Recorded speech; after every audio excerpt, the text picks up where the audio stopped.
Hi, I'm Kyle, and welcome to Templar TV's Templar Tactics.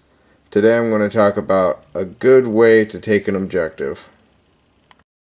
So, if you're like me, sometimes you'll be playing a game and there will be an objective that you have to take, and you don't really have a unit that's set to go move and take it.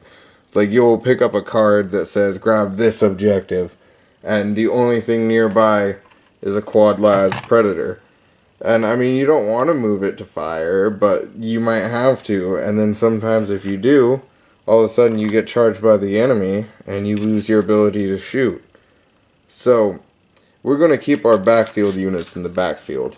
And we're going to build a more frontline unit. So, first things first, we want to transport. Now, you might be thinking Rhino, and you wouldn't be wrong, that's a good choice. But for me, I'm going Razorback with the twin las cannon. And I'm doing this because it gives me a lot of anti-tank right here. And this is pretty much a little Predator. It just doesn't have the side guns. But instead it comes with an extra kind of defense. So say you put this on this objective and the enemy sends some gaunts at you. Now, if these gaunts charge you, they might not damage you, but you're going to lose out on your shooting next turn. So to stop that from happening, you want to put a unit inside to unload. My filling of choice is Crusaders, but these Crusaders are specifically close combat Crusaders. They've switched out their bolt guns for chain swords on these three models. The special weapon carrier has taken a melt-a-gun.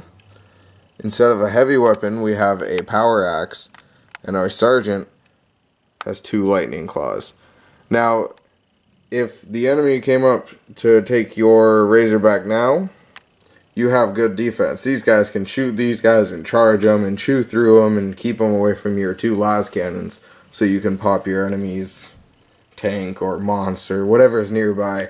But you're also still going to be able to hold that objective if you can fight some of these nids back. So overall, this is a pretty useful squad for defense.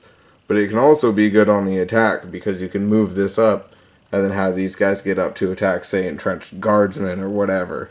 It's a good unit for all-around use, which is what Space Marines really excel at. There's a reason I bring this squad this way.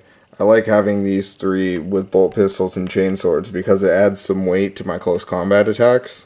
And it just gives me just more attacks to force the enemy to make saves on, and they're cheaper, they kind of fill it out, and they can die first to keep my upgrades on the field.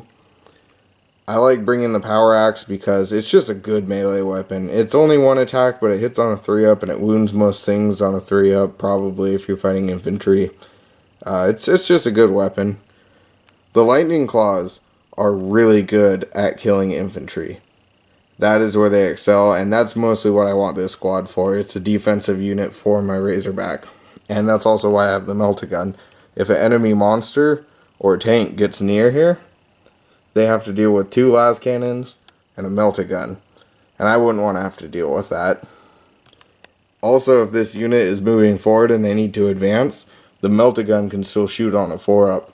So that's also another good thing about having that.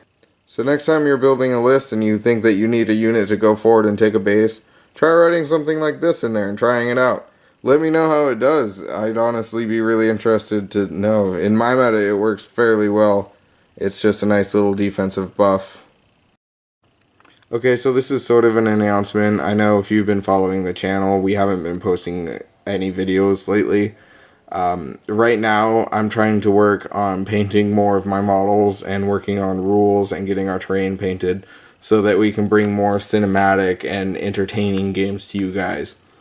And honestly, you guys have been really helpful leaving comments and suggestions on our videos and on Facebook. It's been really good. We've even had people from like pretty much all over the world watching. Mostly in US, Canada, and Great Britain, though.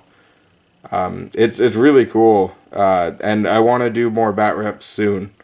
I plan on it. We're just working on being able to bring you guys a more cinematic experience.